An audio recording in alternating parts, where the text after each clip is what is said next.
Don, I have a thought for you I wanted to run by you. Sure. Coming from New York, there's so much that you hear about the Yankees. And I was raised in the area, and you hear about the team, and you see them on the newspapers, and you see them in the media. And when I walked into DW, I thought about that, and I wanted to share this with you and say that when you walk into Yankee Stadium for the first time and you see the green grass and you see Monument Park, it suddenly hits you that it's real. I had that experience here at DW today, and I understand that obviously you didn't start this way. So going back to 1972, there was a 26-year-old man who started with about 40 or 50 drum students, and it went somewhere from there up to this. Tell us something about that 26-year-old man. Well, actually, before that, talking about the baseball story, I guess it ties into DW. I had to start from ground zero because when I grew up, there was no Major League Baseball team in LA. The Dodgers weren't here yet. We had the AAA leagues and things that I have to go watch with my dad as a kid. So I guess there's some similarities there, and that when I started DW, I was also starting from ground zero. I really had no manufacturing experience. Had played drums, for 20 years. Started playing professionally when I was 16.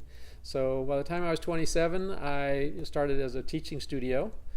Fortunately, I had a lot of really good teachers when I was young, and was able to start my own teaching studio, which became Drum Workshop.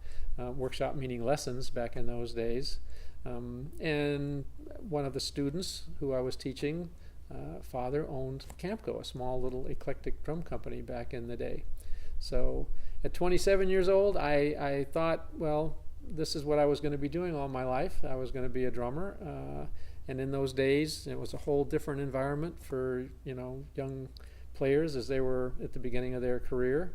I was doing a little bit of traveling and younger, but I liked to stay in town. My son was born, so I definitely wanted to stay in town. So that's kind of where I was at 27. Little did I know, life would take these turns. Tell us something about Don Lombardi, the drummer.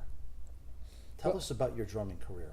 Well, as most every drummer I've been fortunate to interview, which has been, Drum Channel itself as a vehicle has been kind of a philanthropic venture of mine, but it's allowed me to meet a lot of drummers and talk to them as we're talking here. And most of them had a point in time, I think different than other instruments, possibly musicians, where they just felt like that's what they're going to do. I don't know if a cellist saw a great cello player and said, I want to play cello all my life. I think maybe they just got involved in music and that became the instrument that appealed to them, or the way they could express themselves. But drummers seem to be much more fanatic about that, I think. So I remember at a very early age seeing a big band with my dad. Buddy Rich was the drummer. And I just thought, wow, that is something really cool. And before that, as a younger kid, there was a television show that opened up with a closed hi-hat to play basically the jazz cymbal rhythm. I've yet to remember or find out from somebody what that was, but it was one of those comedy hour type, shows. This is when the TVs were the size of what people are watching now. Their iPhones, when it was like 3-4 inches. Barely remember those days. That was even a little before my time. But so I said to my folks, I said, I want to get one of those. So actually, I kind of came into playing the instrument backwards. The first thing I got was a hi-hat. That was it. I just said, I want to go into a music store and I want one of those, and I want to see if I can go. And a year later, at 9, I started taking lessons from a local teacher, and then I played baseball, so that was kind of what I was involved with for the next couple of years. So I stayed for about a year. When I was 12, 13, I played baseball full time. Taking up all of my free time pretty much. And then at 14 really got seriously into saying this is something I wanted to do, and studied with a really good local teacher, and then shortly after that started taking lessons with some pros. Nick Ceroli was one of my mentors when I first got my driver's license at 16. I started driving and studying with Nick. And then several years after that, Freddie Gruber for several years, and Cullen Bailey a little bit in between. And then that's the advantage of growing up in LA. You do have the advantage of being able to go out and see the great drummers in the world. And the advantage young drummers have now all over the world is going online and seeing them anytime they want. and learning about them. That's right, courtesy of the Drum Channel, sure. Yeah. There was a student at some point in your class called John Good, right? Yeah, he actually, as I started, opened up my own studio in Santa Monica called Drum Workshop, and about a year and a half after that, I was teaching at 3 music stores prior to that, working 7 days a week, and certainly wouldn't call myself a studio musician, but I would get a couple calls a month. In those days, it was so busy, you could be the D call. I can't do it, he can't do it, he can't do it, And if it's a commercial or a jingle, those guys didn't want to not do a major record, for 3 hours. So it was a small part of my income, but it was always kind of the icing on the cake. But was a working player in town, in clubs, and ran about 50, 60 students a week at 3 different music stores. And as it always happens, all the teachers out there I'm sure can attest to that, wherever you gave your last lesson is across town from where you're playing that night. It just always worked like that, seemed like. So I thought, fortunately I had students who were older, so I kind of did a little survey, and there was 21 of them who said they would drive to Santa Monica if I opened my own place, because they were of driving age. So it kind of made it more fun for me, because then I was teaching more advanced students. Yet in the local Santa Monica area, I was taking younger students too, because I really enjoyed that. So John Good walks in. He was working at a plastics company down the street and says he would like to take drum lessons. So I started giving him lessons, and he said, I really can't afford to do this anymore. So I said, well, I've got an invention that I've been making a few of, but I'm now getting more orders than I can handle, which was like 2 a month. I mean, it wasn't like it was any, but I didn't have time to do it in the first place, really, which was the adjustable trap case seat. Kind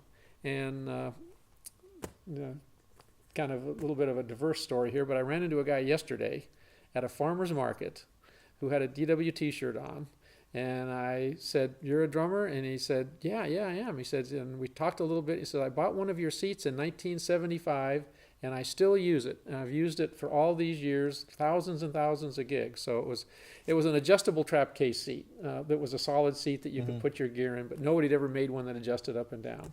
So I said to John Good, "Hey, why don't you help me make these seats, and I'll give you free drum lessons." And that's how we started our relationship, kind of through the back door into getting into manufacturing. Well, I think when you started to get orders for 100 a month, you realized you couldn't handle it. So you need some help. Well, 2 a month, I knew I was stuck. So when it got to 100 a month, was way past that. But I remember we got our first order for 40, and we just stopped everything and went out and celebrated. Now, after you're open for business, at some point, Camco Drum Company comes to you, and that is a conversation and a transaction that changes your business. Tell us about that. Yeah, that changed my whole life, actually. Camco was the pedal that I was using, and everybody I knew was using it. It was kind of like the underground hip, cool pedal. It had a really nice feel, floating action.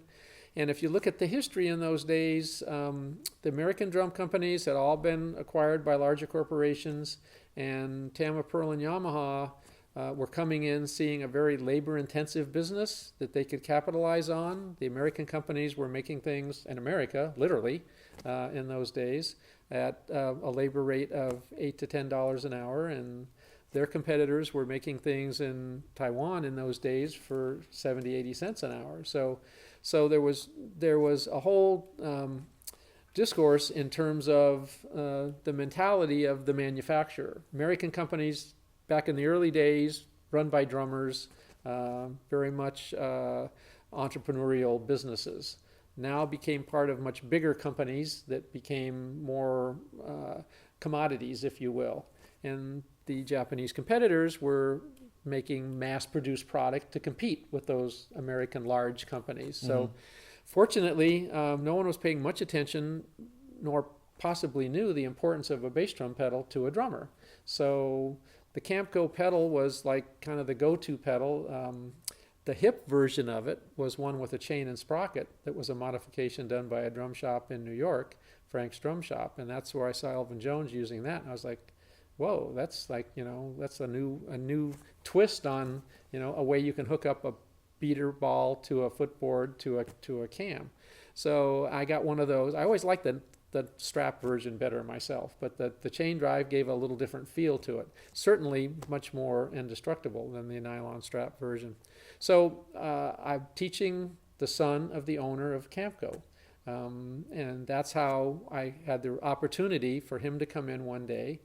He had a distribution company, and he had bought Camco basically from it being out of business as strictly a business venture. It wasn't a labor of love to become a drummer or create new drum products, but he bought it from Custom Electronics, brought it out here to LA. He had a large distribution business, and in a corner of his distribution company, he set up a little area where they were starting to make Camco drums and pedals, and did for, I think, 6-7 years. But he came to pick up his son one day and said, I have the opportunity of becoming president of Roland US. Tom Beckman was his name, great gentleman. So he said, that's changing my life. I'm going to get out of the distribution. I'm going to run Roland, which was, of course, was a big opportunity for him. And he said, I'm selling Camco to Hoshino, making Tama drums on that day. But he said they want to make it all in Japan. They really aren't interested in these 30-year-old Camco dies and molds. And the light in my pedal went on, and it's funny because I didn't even think of it in terms of going into business. My first thought was, we're screwed. Nobody's going to be making the Camco pedal anymore. Somebody's got to jump in and save the pedal for me and my friends, and I'm sure a lot of people, if that goes away, we've lost the pedal that we all, love and learned how to play. So I said, yeah, I think I'll take a look at this, and not to prolong the story too much, but basically that was on a Monday or Tuesday, and he said by Friday you got to show up with a down payment, which I can understand because he's got life to go on, and I'm a drummer teaching at my house. Am I even close to being able to pull this off? Well, of course, I went to work that night and called up all my friends and was studying with Nick Ceroli on and off. In those days, he had just got the Tijuana brass gig, so he was really busy.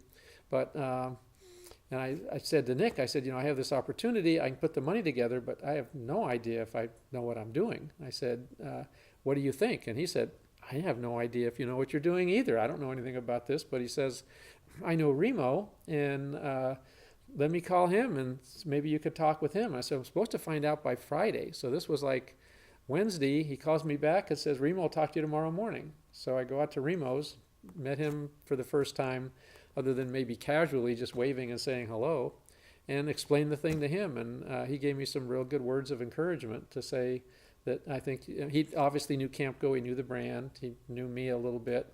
So those words of encouragement, gave me the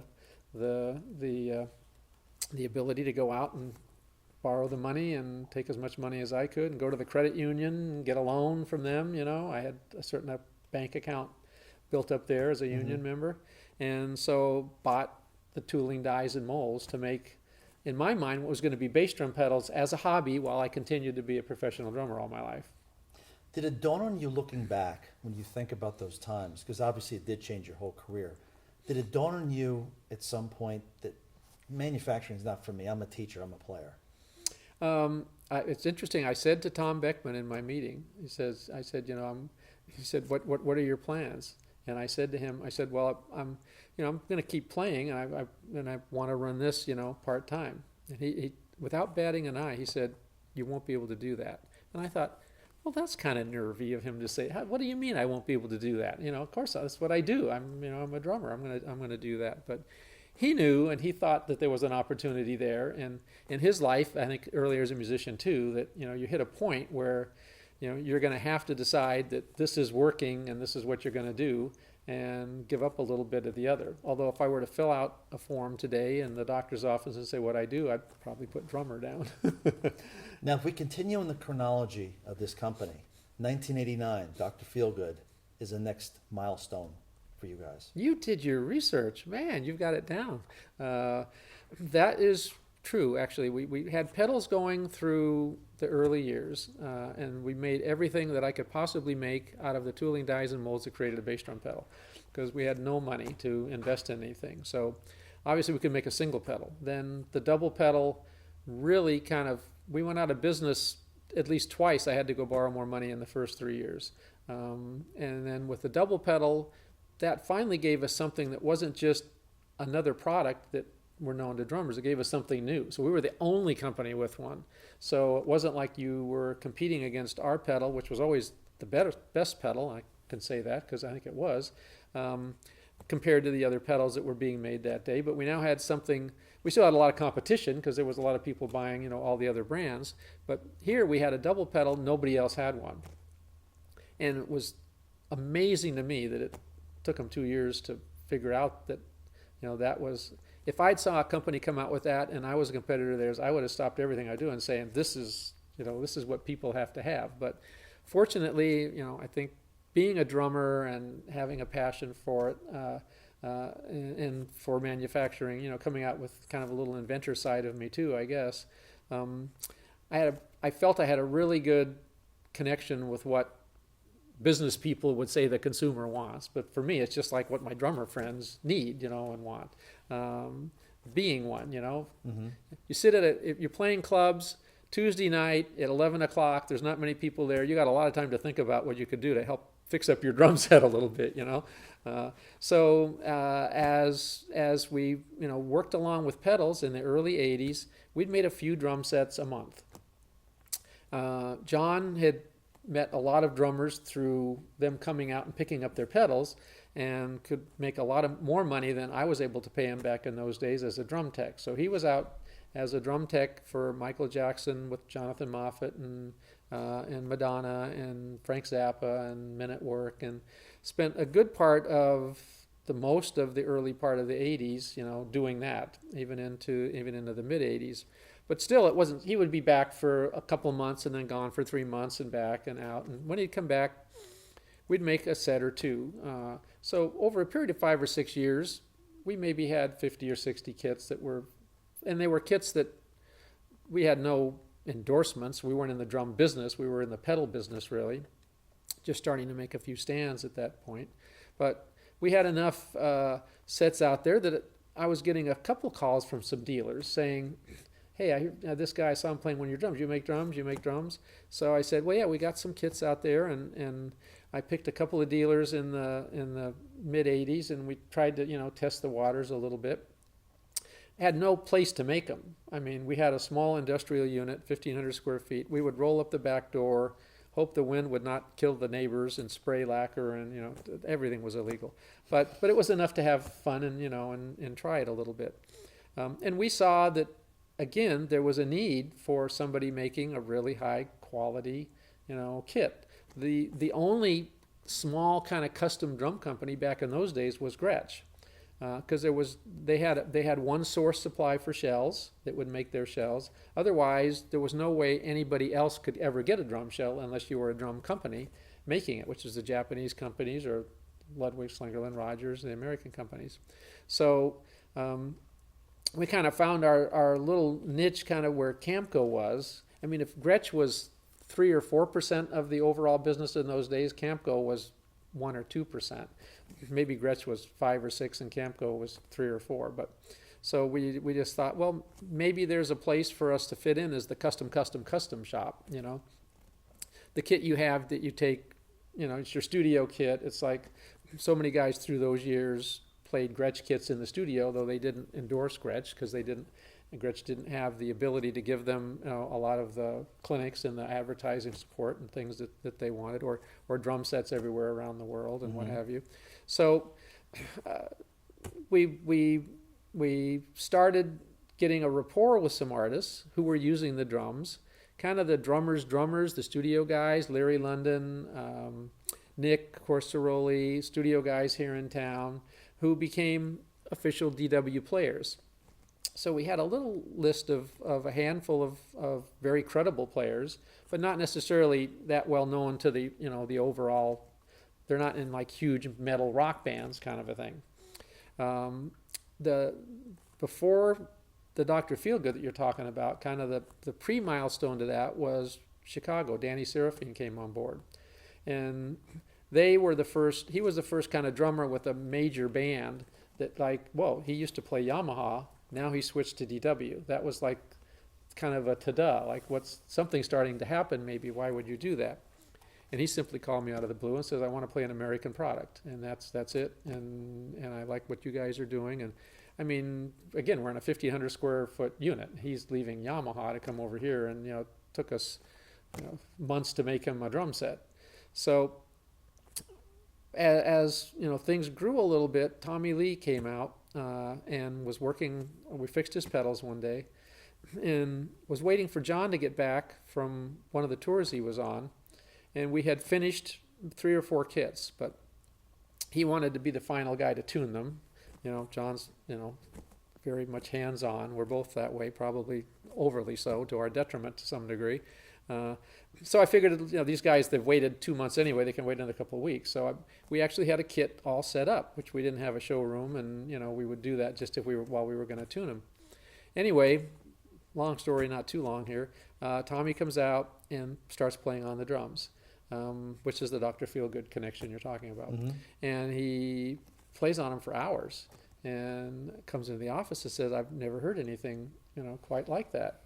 And I'm thinking, well, that's the way a drum set sounds. I'm thinking back to, Ludwig in the 50s. This is what the Radio King in the 40s. We were recreating what, the entrepreneurial drum companies back in the day, used to make. We weren't blazing a new trail necessarily then. But he grew up never playing on those drums. So a little light went on kind of in my head, and then he said, I want to use these to record the album, which they were doing some studio, I think in Canada up north, where it was a very ambient miking, so he particularly wanted a big sound, none of this direct miking. So he bought the kit. He said, and I still have a copy of his check. I, of course, cashed the check immediately, but I made a copy of it that I have, $1,162, I think, something like that. And used it on that album. That was great. I didn't say anything. Life went on. He was an endorsee of a major company at that point, and they got the credit on the back of the album. It didn't bother me. It was just like you're helping a friend out. If he wants to use your drums, go borrow them and use them.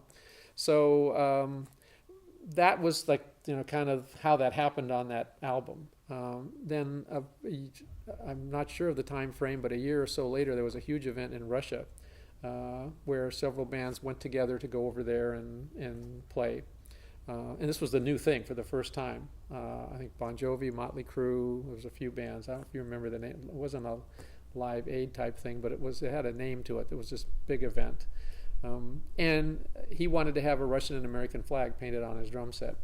And so he, you want the real down and dirt part of the story? We do. So he had seen John and I tapping on shells. We have to get Tommy out here. I'll have him tell this story better than me. But he saw John and I tapping on shells. So he calls me up out of the blue and says, I've got 5 of each size drum that this other company sent out to me. Pearl was the company, sent out to me. He says, I'm trying to pick out, what do you guys do when you tap on the shells? I'm not exactly sure what I'm looking for. And I said, this is going to be, I can't tell you over the phone where you're going to be at. But his bigger dilemma was he needed to have them painted and done like within 2 weeks to send over to Russia. So he said, could we possibly paint them? So he brought the shells over. We gave it an attempt. It was a different type of wood than we were used to. So we didn't have success really priming it and painting it the way we would. The paint soaked into it too much. So we just said, look, if we're going to get this done, I can do it, but I don't know how to do it on this type of a wood shell. Let's do it on our all maple shell. Again, we made him the whole drum set, put the other hardware on it, and he went over there, and everybody thought it sounded great, and that was really good. And to make a long story end, I got a call from his manager shortly after that and said, Tommy would like to play your drums, and I want Tommy to be happy. And so they came out a week later, and that was it. So that's how that whole thing happened, and that gave me the guts to not buy a new car, to take the money literally, because I was at that point, and put it into a drum catalog, go to the NAMM show at 1990, which is the first time we really ever went to say we're going to sell drums. During that whole period, the money we invested in drums was all coming out of the hardware. So although, like the pedal, second pedal I made, Louis Belson took. I got a call the next day from Louis Belson. Hank, his brother, picked it up to it. Louis called me up, said, this is the greatest pedal I've ever used. So as far as I was concerned at that point, we were a huge success. Again, for the first 4 or 5 years, we went out of business several times. Here we are going from a pedal which is an inexpensive item to produce, to a drum set, which is a very expensive item to produce. So any money we were making, we were losing trying to put into buying material to make drums. So my point is, although I felt we were successful, our accountant during most of that time was ready to absolutely lynch me because he said, you're losing money and you're throwing it all away. But I knew, like I did with the pedal, if there was enough people who liked the drums, eventually we just had to make enough of them to where we would be able to break even. So we went to that show in 1990. Do you know this story? We do. Okay. But please tell it. Okay. So I must have told this too much if people know it already. So is this written up on the site too? The dirt part of it? No. Okay. We like reruns. Okay. On This people's is blogs. okay. So anyways, go to the NAMM show in 1990, and I figure if we sell 15 kits, at this point my son's just starting to do sales, and I said, let's try and get our top 15 pedal dealers to each take one kit. $3,000 drum set, crazy expensive. That's what we needed to do just to make it and stay in business. Making it here in California. So that's our goal. 3-day show back in those days, NAMM show here in LA. So at the end of the first day, he comes to me and says, Dad, we got a big problem. So I said, we've got to get John. So John comes over. I'm saying, look, it'll probably take some time to build this up because this is something that's new and there's not a kit out there in this price range and everything, and it hasn't been done. So if we can get a couple kits, he said, no, that's not the problem. He said, we sold 60 kits the first day of the NAMM show. So we said, let's not take any more orders. And my naivete was, you just do it every day, and you don't look at how people think about your company. It's still difficult for me today. I still feel we are, and in many ways we are still a very small company. Certainly doing things very custom the way we always did. We might make more of them than we used to, but we do it the same way.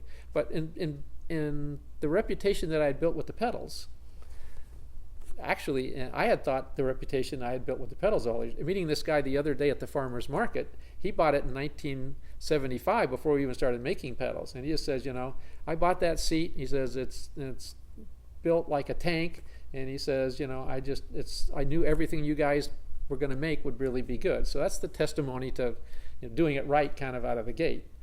Obviously, I did it not because I thought I would sell more, because my friend's playing on it, and I'm going to see this guy next Thursday. I better be making him something that's holding up and really good. So at the end of that show, we came back and realized we were in the drum business. And people who ordered at that show, many of the dealers waited over a year, almost a year and a half, to get their first order, because we had no way to. We're making 2 a month, and we get an order for 60. So we had to totally regroup. Decide we were going to move into a bigger facility, which we did, and actually have a drum department, have people that actually would make drums for us. So that was a tough go in 90, 91, 92, and then we kind of got a roll going after that. Well, listen, it's a fact. It's not an opinion. It's a fact. You have two of the greatest drummers on the planet who are DW endorsees, in Neil Peart and Thomas Lang. But I want to focus on one thing as I listen to you. You have, whether you do it by design or you didn't mean to do it, you really are an entrepreneur, and you really have been a steadfast businessman who is stuck by this ship that is now turned into a luxury liner that maybe you thought would start as a sailboat and stay there. So do you think of that? Do you think to yourself that, yes, I got into the pedals and I got into the hardware and I started as a teacher, but look where you are now. And it comes back to what I said to you at the beginning. It's Yankee Stadium. And as a baseball player, you can understand. How do you feel about that? Do you think about that? It comes to my attention when I see other people talk about it, when I see other people who have had business success relate to the reason why they think, or the ingredients they think it takes, which is not to go into business to make money. I mean, it's kind of the same thing as playing drums, and I have equated the two very much the same throughout my whole business career. You come to work in the morning, and you're not going to play a solo that you've memorized, because you're going to sound very routine. You have to think about doing something creative, thinking out of the box, trying something maybe that you can't do, kind of seeing if it works. I think following your gut instincts and doing something that you're really passionate about, not that it's making a product, but it's really making an instrument or making something better that improves somebody's life, that's what makes it exciting. The fact that it could turn into a viable business, you have to watch your P's and Q's. It doesn't do any good for me to have all these great ideas or have all these great inventions if I go out of business and I have no money to make it for you. So then it's just a matter of, where will the dust settle in terms of what you have to get for something, how many you have to make, and can you make enough money at it to raise a family, which I was able to do. The company certainly didn't make any money till many, many years later than that. You're at best creating a job for yourself that would pay you, as much as you would need to make a mortgage payment, and which wasn't very much back in those days, by the way. And that's a huge problem for young entrepreneurs. Somebody I heard speak about this recently, and I didn't think about it, but most entrepreneurial companies back in the day, in certainly the 70s, 80s, and 90s, did just what I did. I financed this business through equity. I bought a house in Santa Monica for $28,000. I refinanced it 3 times over the next 10 years. Bought another house. It went up again. I refinanced it. So that's the way we grew and kept going, because I had no money to start with. Other than I was making a good living as a musician. You've also said a number of times that to you it's very important that your manufacturing takes place on U.S. soil. Talk about that. Yeah, I think that it is important to me. I think that's part of the whole economic downturn that we have here.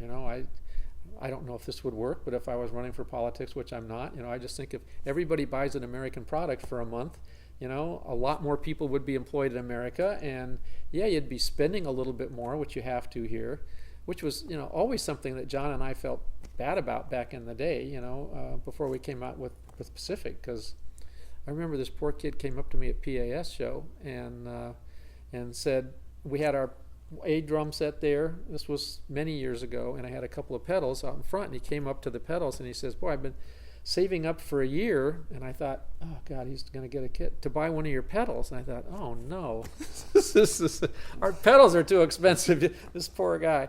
But I've yet to meet anybody that wasn't happy that they made the purchase at the end of the day. But it is important. When people come out and do the tour, I think they get it. Online, there's the feeling, I think, that like, why are they so expensive, or they're gouging us, or but when you actually look at what it costs to be in business in California, and the amount of people we have here who have families and have kids, and we're supporting them, it's as exciting for me to be an employment company as it is to be a company that makes the products that we make, because it's a family environment for what we do. Our artists here are just as important, meaning the people that make the stuff, as the people who play it to John and I. Well, you've said yourself that almost a third of your workforce has been with you for 15 or 20 years, which says a lot for a company. Yeah, I think, and they did it as a passion. As we've grown, the percentages have changed because we've had to hire more people, but we've been very consistent for the last 10 years, pretty much, with the amount of people that we have employed. So, and a huge percentage of them are drummers. When people get into the manufacturing side of it as drummers, they get the cure pretty quick, because it's not very romantic when you walk out of here with sawdust from head to toe. But when you feel you're creating something that, you turn the TV on and you see Thomas playing it, you see Neil playing it, you feel good that, the guy in Des Moines that just bought it is buying the exact same quality kit that we make for those guys. I think I think the key is trying to instill in everybody here the pride that I have in it. So we all are really happy to be part of what has created to be DW Drums and Hardware. And as the years progressed, when John and I had the opportunity to see how the company could grow, because you hit those barriers, it costs more money and more money and more money, and the economy has its ups and downs. When we got into PDP, first time we ever had to build something to a price point. So how can you feel good that the guy's getting the most he possibly can for the amount of money he's spending? With DW, we would just make it and say, heck, it costs this amount of money, but that's what we got to get for it. But it's we can't make it any better. We're going to use $4 ball bearings. We're not going to use 60-cent ball bearings. Well, how can you get the best 60-cent ball bearing and put it in something you're making at a price point? So it's better than anybody else could buy for that price. But finally, we could say to somebody, hey, you can get a really good drum set for under $1,000, and of course you can get a DW kit and for whatever your dream might be. I want to ask you, And thank you for your time. You've been very generous. I want to ask you, if you came back to this earth 100 years from now and you heard of a legacy of DW, what would you want that to be? If I came back 100 years from now, From now, and you heard about DW and you heard about the legacy of what people are saying it has become and what it represents that you started, what would you want your legacy to be? well, I think it has no choice but to be what it is now. Because, I mean, we're competing against Yamaha. I mean, the size of DW wouldn't even be one page in their portfolio in terms of dollar volume or product volume. So, and the other foreign companies that dominate the market in terms of size,